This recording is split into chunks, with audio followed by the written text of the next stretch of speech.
Long before the War of the Five Kings, before Robert's Rebellion, and even before the Mad King, there lived a knight whose legend became one of the greatest in all of Westeros. His name was Ser Duncan the Tall, though most simply called him Dunk. He was not born into nobility. He owned no castle, commanded no great army, and carried no famous family name. Yet through his sheer courage, honour, and compassion, Dunk earned a place among the greatest knights in history. This is the story of Ser Duncan the Tall. Duncan grew up as an orphan in Flea Bottom, the poorest district of King's Landing. Life there was harsh and every day was a struggle to survive. As a young boy, he was taken in by a wandering hedge knight named Sir Arlen of Pennytree. Duncan became his squire, travelling the roads of Westeros and learning what it truly meant to be a knight. For a year, Sir Arlen taught him lessons that went beyond swordsmanship. He taught Dunk that strength meant nothing without honour. However, when Sir Arlen died during their travels, Duncan buried his old master with his own hands. Alone in the world, he decided to continue the journey as a knight himself, carrying only old armour, a worn shield, and the values Sir Arlen had given him. Dunk travelled to the famous tournament at Ashford Meadow, hoping to earn enough money to survive. There, he met a stubborn, bald-headed boy calling himself Egg,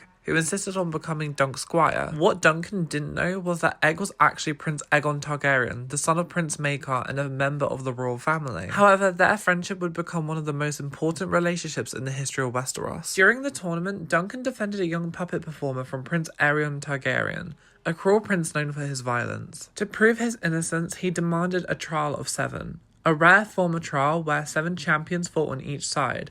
Against impossible odds, Duncan and his companions emerged victorious, forever changing his life. Over the following years, Duncan and Egg travelled across Westeros together.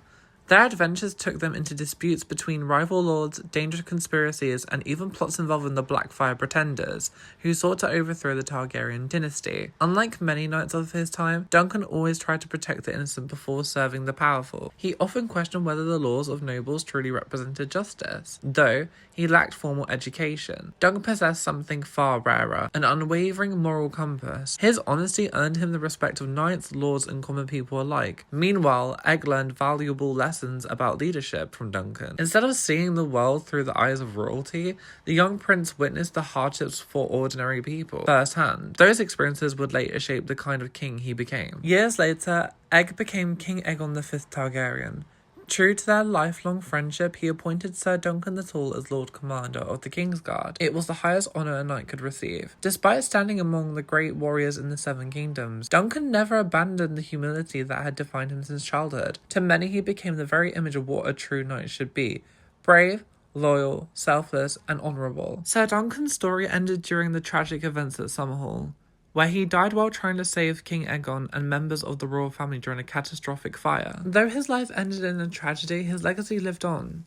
Generations later, songs and stories still celebrated Ser Duncan the Tall, not because he sought glory, but because he always chose what was right, even when it came at a great personal cost. In a world filled with ambitious kings, ruthless warriors, and deadly politicians, Duncan proved that the greatest knight was not the strongest. He was the one who never stopped doing the right thing, and that is why Ser Duncan the Tall remains one of the most beloved heroes in the history of Westeros. Even in his final moments, he acted exactly as he had lived, placing the lives of others before his own. Generations later, Brienne of Tarth would unknowingly carry his shield, and many fans believe she is one of his distant descendants. Like Duncan, Brienne believes that being a knight is about protecting the innocent and keeping one's word.